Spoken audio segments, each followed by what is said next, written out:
I want to welcome to the program somebody we've been very interested in having in here for a variety of reasons. In studio, which is an added bonus, Congressman Patrick McHenry. Welcome. Happy to be here. The reason why you don't have more people in studio is because you'll validate parking. Like I had to march myself in like a half a mile in order to get here. It's fantastic. Thank you. We have a couple of homeless men down there that'd be happy to take your car off your hands for you if you're well, they interested. might have done it already. They might have already done it. Welcome to D.C. Welcome to D.C. is right. Well, welcome to the studios. Listen, there's a lot of stuff I want to get to. You made big decisions about leadership lately. We'll get into all of that. The most important thing and the reason why you're here is that you, sir, had an interaction with the Capitol Hill Fox. I did. It was an amazing thing. So I'm out running one morning. It's before 6 a.m. It's between 5:30 and 6 a.m. And I'm running on the National Mall. And I'm running at an elegant pace. I mean, it's amazing. You're impressing yourself. Yeah, it's good because it's nobody else is out there. So anyway, before 6 a.m., I'm running on the National Mall, right by the Native American Museum, first block after the Capitol. And I see something just in the peripheral vision, which makes me go a little bit faster, right? It's DC. So I'm like, but then something grabs me in the calf, left calf. Bites, and I kind of kick, and I go faster, comes back, hits me again. No. At which point I just absolutely just kick like I've never kicked before, right? And I don't know what the sound is, but it was not scary enough to make the fox go away. So I turn around, it's staring at me, and it's this close, right across the table, right, like that close, and I'm staring at this thing, and I yell out, "It's a something fox, like it's a fox, right?" And I yell this out, right? The fox stares at me because the it's fox like you're damn right. I'm a fox. Exactly. I'm a fox, right? Stares at me, and I think I have no idea what to do. I don't know if you do like the bear thing where you're big, you don't move, you move. I don't know what to do. So the protocols on the fox are less well known than a bear or like a moose or whatever. I mean, if this thing's got you, generally they're more scared of you than you are of it. But not I don't this know one. that. I don't know that at this Yeah, point. Okay. So I'm staring at this fox, and I think this is a vicious trained animal, or untrained animal, but vicious. Like in its nature, it wants to just eat me. Well, it's already gotten you once. Yeah, it's already gotten me. Yeah. It snows. Relatively tasty, probably. So that's why. Are you in shorts at this point, or are you in running pant? Well, I hate to have to say this. I was wearing running tights, and so I'm sorry. I actually have to say that publicly. I hope we can edit that out. But anyway, we're gonna take a hard look at the edit button. It's gonna be so anyway. I've got so it bit me twice though, right? So, and before I'm gonna repeat. It's before 6 a.m. in the morning. It's dark, right? So it's running tights. Nobody's okay, around. A little cold morning. Okay, so anyway, stare at this thing as I'm processing it. It runs away, right? And I think, well, I need to run away because I don't want this thing to come back at me. I run down the block. At the end of the block, I see another runner coming towards me. You're like, right? So I'm like, hey, wave to the guy. He pulls out the earbud, right? And like just one earbud though. Pulls out. I go, huh? I go, there's a fox that just came out and bit me. Okay. And this guy looks at me like, you're a crazy person. And he takes like a half step back as I'm explaining it. She's like, yeah, no, that's fine. Yeah, and like, he goes, I think I'm just going to run that way anyway. Puts the earbud back in, right? And starts running that way. And I'm thinking, this guy... he has no idea what he's in for. He has no idea what he's in for. So I, of course, wait, because this fox should, if there's justice in the world, eat that guy, right? Yeah. Just maul him, right? And I'm going to wait to go save him, right? Yeah. So I stare. Runs down the block, nothing happens. No fox. Right? And so I'm thinking to myself, that guy's going to go home, and he's going to say to his wife, he's like, we got to move to the suburbs. The crazy people are out, even in the morning. So I'm thinking, well, that was just crazy. So I finished the run, right? Yeah. I didn't check the wound. I just, I'm going to finish the run. Finish the run, get back, and I'm thinking, I've got my wife and 3 kids in D.C., and I'm going to tell my wife that I just got bitten by a fox, and she's going to look at me and say, I don't believe you. Yeah, right. Right, I don't believe you. Because at this point, nobody had been talking about this fox. You basically had the first encounter with this thing. Yeah. And so I'm like, so I don't say anything to my wife. Take a shower, get ready, right? Put a bandage on, right? So wait, does this thing, you'd have a puncture wound? Yes. Right? Which comes with a whole bunch of fun stuff, yes, right? That's the fun part. So I get 2 bites, but it's not so extraordinary. I'm going to the hospital for that. It's like a dog bite. Yeah, It's like you're not going to go to the hospital anyway. At least not for the the wound. So I tell we get the kids. I get the kids to school, get everybody out. I come back home and I'm like, I got to tell you this. My wife's like, what? It goes, I got bitten by a fox. And she's like, no, right? First answer, no. Okay. She's like, well, you got to call the attending physician's office at the Capitol because Capitol grounds, you're basically on the Capitol grounds and whatever. So I call up the doctor. I said, well, I got to tell you a weird story. And she says, no. Like the first thing, I'm like, I've never called a doctor about something. And their first response was, no. You think they heard it all, right? Right? She's like, no, it can't be. No, really? And so I explained the story. She goes, yeah, no, you're the third person bitten by this fox, right? And at the end, it's 9 people, right? Yeah. So, including one of our own here, we have an angry Redskins fan that we keep in back, who is his wife. I heard the story. I heard the story, and he valiantly, heroically in some ways, put his life in danger. And I just did it by just being so great looking in those running tights that the fox wanted to come after me. Right? You were sort of like troll bait at that point. Like the fox had no choice. Right? Had no choice, and the fox really just wanted me to embarrass myself by telling people I was wearing the running tights. I think that was I think that's what it's like, listen, we're going to send a message far and wide here. Don't wear running tights. You're from North Carolina, for crying out loud. Okay, this is probably the last interview I'll ever give, having exposed myself on that. So you got to go through like a medical treatment plan, though, don't you? Oh, yeah. So the first thing they do is like, oh, well, we got to go take rabies shots. I'm like, well, I got a busy day. Can we do this a little bit later? And the doctor's like, you're not familiar with rabies, are you? Like you're going to be foaming at the mouth by noon. If a fox bit you in D.C., it's a rabid fox. Like we don't know, we're looking for the fox. Like, but if it bit you, you have to go take the rabies shot. So I go to the ER and they give me a wide variety of shots. It's like 12, right? Well, it's I didn't count, but it's a lot. It's a lot. And then you have to get 4 vaccine shots over the course of 2 weeks. But the first set of shots were the most painful shots I've ever had because they're in the wound. The end of the wound, yes, into the wound, and it's like the thickish stuff that's it's just awful. That sounds terrible. Yeah. So as I'm getting the shots and feeling the pain, I'm like, well, little Wikipedia action. I want to know about, what happens if you get don't rabies. Go. Yeah. No, if you get rabies, what is it? And they're like, oh, well, 14 people survived last year. Rabies? Globally. Rabies. You're like, huh? A few thousand people, like 60,000 people died or some stat like that. I'm like, huh? Yeah, that fox meant you. It's okay. It was coming for you. Yeah, it was. It was. Very close to the Capitol. Look, I don't have a detail to protect me from the fox. Yeah. Just So, but you do have a good relationship with Capitol grounds and with Capitol Police. Now, do you think that you are what ultimately was the end of the fox? I think so. I think if they'd, it's Ami Barrow alone getting bit, another member getting bit by not enough. I was the guy. You were the guy. I was the guy, and they're like, we've got to get him now. It turned on you. They were like, listen, McHenry got it. Let's find this fox. We've got a fox hunt now. We have a serious fox hunt. They put on the whole gown. They got on horseback. They had. You should have helped lead the charge. I mean, frankly, it's sort of. Now I understand why the British are very into the fox hunt. Yeah. Well, I see. This was all new to us too. Yeah. We did not know that foxes were in this big of a problem. Well, a group of foxes. There's terms of venery, like a collective noun, and a group of foxes are called a skulk.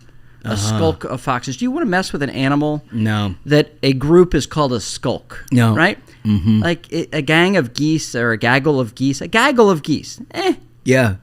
A skulk is a different deal. Fox. A herd of horses. Like a horse, I got it. I understand what Smug thinks he can do with a horse. But he's never encountered a fox like I have. I've come eye to eye with a fox. And I know he has this belief that he could go take a turkey. Yeah. I think fully plumed. Yes, fully plumed. Yeah. That turkey would rip Smug's face off. Okay, so now you got some expertise in turkeys. Yes, I've got that's a separate issue. So in my mother-in-law's house, I come outside and I see like 2 turkeys outside. And I think, well, this is funny. Like, I've got my kids at the window. I'm like, well, I'll scare off the turkeys, right? 2 turkeys, no problem, right? I came outside. I made the turkey sound, right? Yeah, right. I mean, you're trying to lure it in. And they scared the 2 turkeys away. And then I came around the corner of the house, and there are 25 turkeys standing there, and they're looking at me like they're like smoking cigarettes, and they're like sharpening knives. You know, like, what's up, bitch? Hey, exactly. I'm like, this is different. These turkeys are going to kill. Like, so it's not a turkey that's the issue. It's the fact that they run in gangs. And they no, serious, like, because that's another problem we have, right? Tattooed the turkey on the face type of gangs. Serious stuff. They're ugly birds. They are very ugly. Yeah. And they've got the little thing on the neck that can just like rip you apart. Well, and the claw, the feet thing with the grippers and the whole combination. Yeah. Well, so that's another running path. Are you avoiding that? Because there is I would imagine after this. Because animals, apparently the word's out. Like I'm not that fast. And apparently to fox is pretty tasty. Pretty tasty. I love this. This is fantastic. The worst part about this whole story is you asked me what I was wearing. Yeah, I'm sorry about that. I wish I hadn't. Yeah. But now you got the image. Now you're welcome, right? I love this. I love it. So you're recovered. I mean, you're going to live. Yes, I'm going to live. And that's good. I fought valiantly through. So the worst part about this is I was traveling. Sorry, this is not the worst part about it. But one of the bad things about this is you have to go get these shots on certain days, right? Oh, so you can't leave. No, you can't. But it's first day, third day, 7th day, 14th day, or you die. You know, it's like okay, so I call the doctor. I'm like, can I do it like on the 8th day because I'm because of my travel, be more convenient. She's like, no. The answer is no, right? So on the 7th day, what major city in America would you not want to go to the emergency room? And what's the number one city in America where you would not want to go to the emergency room? Well, I mean, honestly, I'd start with D.C., but I don't know. In California, San Francisco. Oh, no. I didn't even cross my mind. I'm traveling through, and I have to go to an ER in San Francisco in order to get these shots. Right, McHenry. This is awful. Oh, it's amazing. It's amazing. I got so many free needles to come home. No, I'm kidding. I'm kidding about that. They gave you the crack pipe kick while you're at it? They had Joe Biden. Here's your rabies shot and some crack if you're interested. Here you go. It's a Hunter Biden. Just try not to rob the Louis Vuitton on the way out. Oh, man, this is great. No, so I want to clear the decks on something else. You didn't go to the White House Correspondents' dinner, did you? No, I'm in the same room with you. I don't want to be a super spreader like that. Okay. Well, I think I just want to clear the decks on that because I don't know what self-respecting Republican congressman at this point would go to that situation. No, not at this one. It's amazing. What a disaster. What a pretentious disaster. Yes. I mean, I just saw some clips, but you read all the morning publications in D.C., and it's like, the only thing they can talk about is celebrating themselves. Oh, of course. The standing ovation for Joe Biden at the end was like a nice kicker. Oh, man. I mean, it's worse than it used to be, right? I mean, because 10 years ago, I'd go to these, and it wasn't like that. It was just kind of like you're hanging out with your buddies or whatever, and it was kind of like an assembly. Now it literally is just a celebration of Democrats. Oh, it is. I mean, it's journalists patting themselves on the back, and the administration now taking a easy walk. Yeah. And just enjoying themselves, right? They're all so brilliant. But those events are fine. Like 3 or 4 Republicans gathering together, very bad. Triple masked. Yeah, you need 7 vaccinations. But the largest ballroom in D.C. filled for 2 big events. No big deal. No big deal. All right, so I got to ask you a couple of serious things here because you made some big news a couple of weeks ago when you decided you're not going to be running for whip. You're basically going to focus in on becoming chairman of financial services. That's right. So I served 5 years in the when we're in the majority as chief deputy whip, which is sort of COO of the whip operation. Yeah, the whip operation. Yeah. And in the House, it's different than the Senate. But the functional piece was I worked with members in policy every day. And that was my job. I'm not the outside guy. I'm the inside guy. So I love that work. Loved working with members, loved working with policy, loved shaping outcomes when the majority, loved getting the outcome too, right? And it takes a special member to love dealing with the members. Oh, yes. Well, yes. It's a special. Yes, special is the right word. No, but you have to have a certain mentality actually like that abuse, because it is And like people too, right? You gotta like people, but you also have to like the abuse of your colleagues directly abusing you on a daily and weekly basis, right? And it's usually the same group of folks that are like sporting with you every week.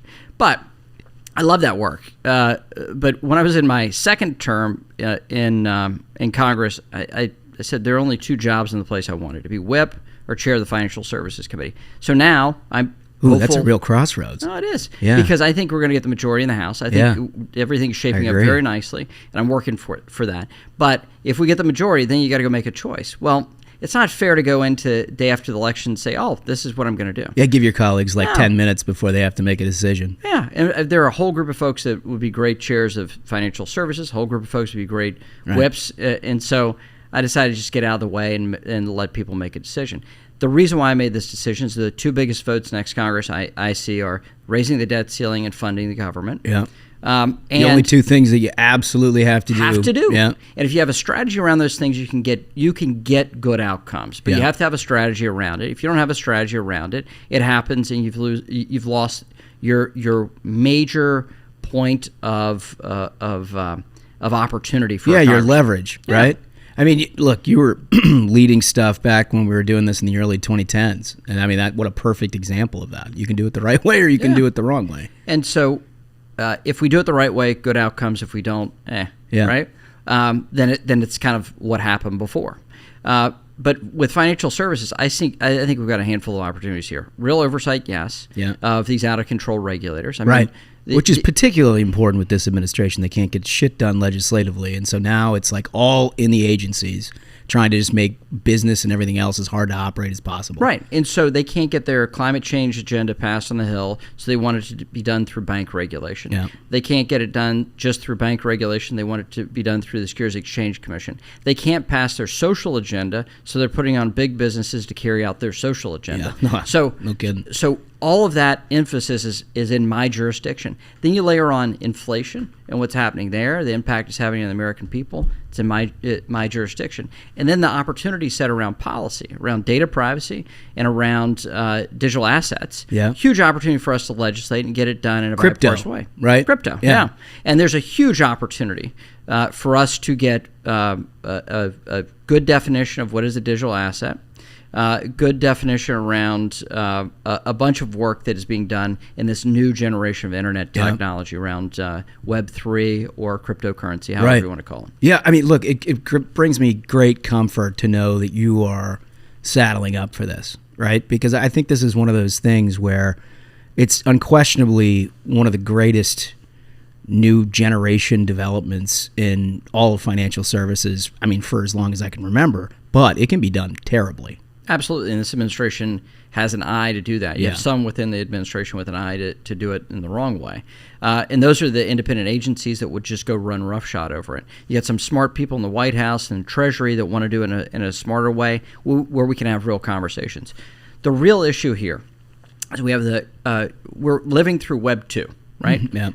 Which means Web 1 was read. Right? You just read the newspaper online. Yeah. Web 2 is read and write, meaning you can communicate back and forth over a platform. Think Facebook, think Twitter. Right. But it's controlled by a large corporation, and those rules are set by the board of directors of the ownership group. So you see what's happening with Elon Musk and Twitter. Yeah. Right? Elon Musk did in 2 weeks more than the Congress could do in the last 6 years on changing social media interaction. Web 3 is a different architecture entirely, where everyone who's participating in it has a role in the rules and setting of the rules, and even in some ways, in some forms, ownership of what that platform is. So Web 3 is based off of digital tokens. Is based off cryptocurrency, if you want to think of it that way. And though that architecture of how Web3 is organized is a very different thing and could, if done correctly, fix the ills of Web2. Interesting. Right? Fascinating. So you think of Twitter writing the rules for interaction and deplatforming people, and they're making this decision in a very behind closed doors way. Right. As opposed to an open protocol where we all set the rules for interaction. If you break the rules, it's all clear to everyone. and you can do it through an algorithm of taking somebody off if they break the rules, or if there is and so fewer mistakes, and it's done out in the public. So there's a whole total transparency, right? Yeah. I mean, which is everything that we're lacking. Yes, total transparency, because the code is open to everyone. We don't understand the algorithms in Twitter, right? Right? Elon Musk will be telling us about it in the coming weeks, but we don't understand the rules in Facebook or Twitter, or those interactions, and why people get kicked off or not kicked off, why some speech is amplified, others are not, what is a shadow ban, and all these other questions. Yeah, we have a good idea of where it's coming from, right? But why, and the subjectivity of it is just unbelievable. As opposed to an open protocol where everyone can see the interaction and everyone has control over that. Meaning, it's a collective group that agrees to the code and the type of interaction we have. It's a very different set of architecture, and it's built around digital assets and in a distributed ledger. I'm glad you like working with your members, because I have a feeling that teaching your colleagues some of this stuff is going to be it's eye-opening to some of them. It is eye-opening to some of them. When you say Web3, and they're like, what are you talking about? So anyway, there's opportunity to get this right. Yeah. And I think we're at this point where we were with the internet in the early 90s. We are with this new generation of internet technology around digital tokens, digital assets, cryptocurrency. I think that's the inflection point right now. So you think we're at sort of the beginning of a new explosion here of brand new internet, brand new way of payment processing, of communication, of everything else? Everything else. And so even the way that information is distributed. So it's the way artists collect revenue. Right. Yeah. So I mean, you think of digital rights to songs, right? And you have to have a conduit in order to share that. Well, you can do that with code. It can reduce the cost of payments. It can mean that the people that are actually creating the content get the best share of the value, the higher share of the value. There's huge opportunity around it. So it's not just payments. It's not just payments. It's not just boring movement of money. Right. It's actually the rights that connect with the infrastructure behind commerce itself, in some ways. Yes. That's really unbelievable. Well, listen, again, I'm very glad that you've got your eye on this, because this administration's not breeding a whole lot of confidence. Really? Shocking. I mean, tell me, as someone who's not just well-versed in this, but sort of everything financial services, when you are watching this administration approach, let's just start with inflation, right? And you've got 8.5% inflation. We have all these just cascading across the country, people having trouble paying for things.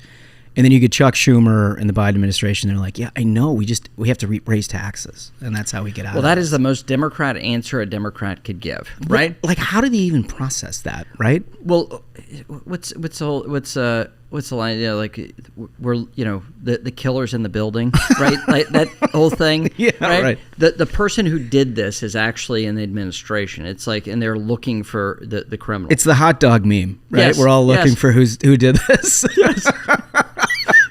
And they're all in the hot dog. They're the ones that did it, right? We had bipartisan bills throughout the pandemic to float the economy when the world was shutting down. We did that in a bipartisan way, and at the very end, they said, we want more spending. And the first big bill they got in a Democrat-only Washington, out of the House, the Senate, and the White House, no Republican votes, was to spend the most amount of money we've ever spent in one spending bill. And then they look around and say, well, why is there inflation? Like, because of your spending. Because of the very policies you put in place. And this is as old as Democrats. Which it feels impossible that you have to explain that, right? It's like, oh, well, you flooded the marketplace with currency. Like it's what just happened? Not going to be worth what it was, right?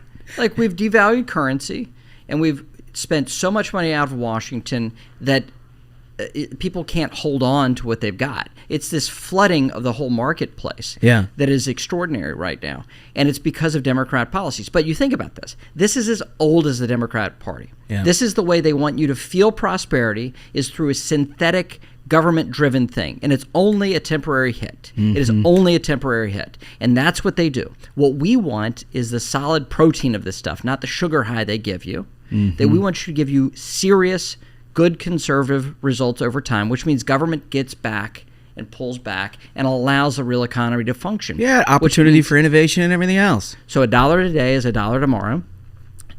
We rein in federal spending so that it is not the problem in the economy. We do the basic functions of government, keeping people safe and secure, and get out of the way for the rest. Those are the Republican policies that counter inflation. Third final thing is stop electing Democrats. That's how you get inflation. That's how you get this stuff. Yeah. And that's in the American people. The Democrats thought, well, we just didn't get it right when we did this in the 70s. Right? That people might like it now. Yeah. They might like inflation now. They might not be on to us. Yeah, this wet blanket over the American economy is terrific. Oh, they just great. don't understand how great it is. And so they're trying to deliver and say, oh, no, it's fine. Ignore everything on the grocery shelves. Yeah. Ignore the fact that each week you go into shop, it's more expensive if you can find it at all, right?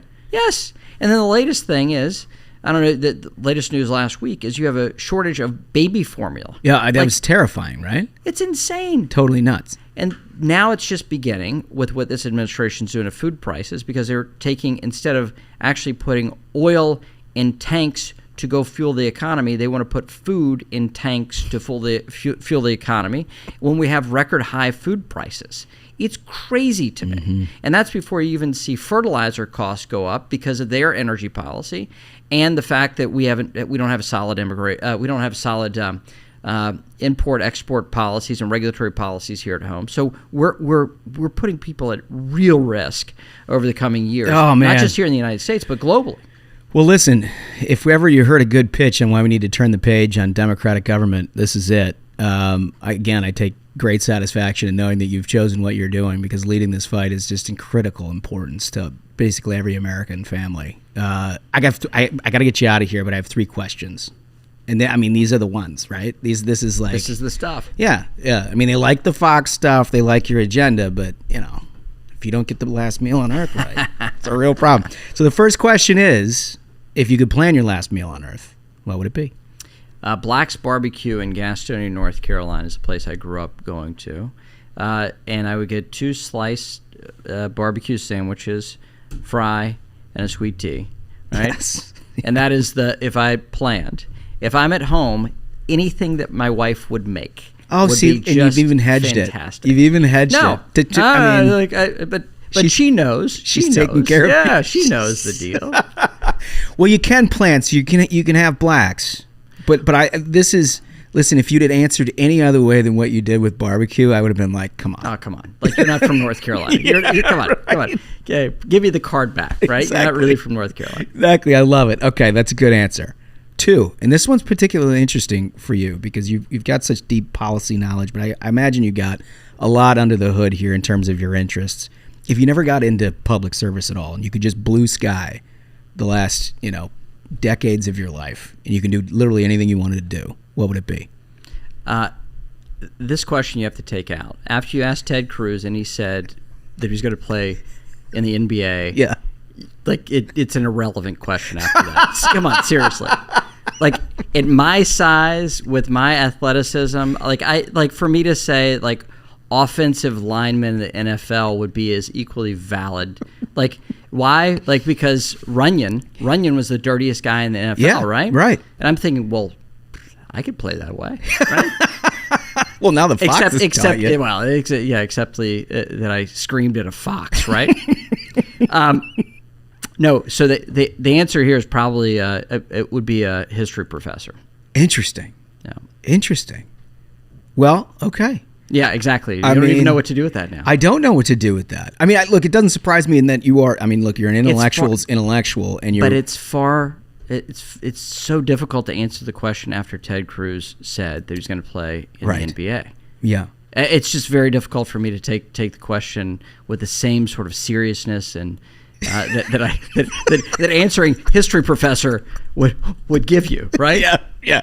It's what I say every time somebody says, it was the only question that I prepared for, and I had no answer walking in here. Like, I listened to the program. I got it. I listen. I understand, and I know this is the one question I've got to answer. I don't have an answer for it because of Ted Cruz. He just ruined the question. He ruined it. But you know what? You've raised an important point because we're not teaching history, particularly American history, very well anymore. So Look, if you're inspiring a few listeners to get into that, I like it. I like it. Well, I appreciate your kindness in the response as opposed to the absurdity.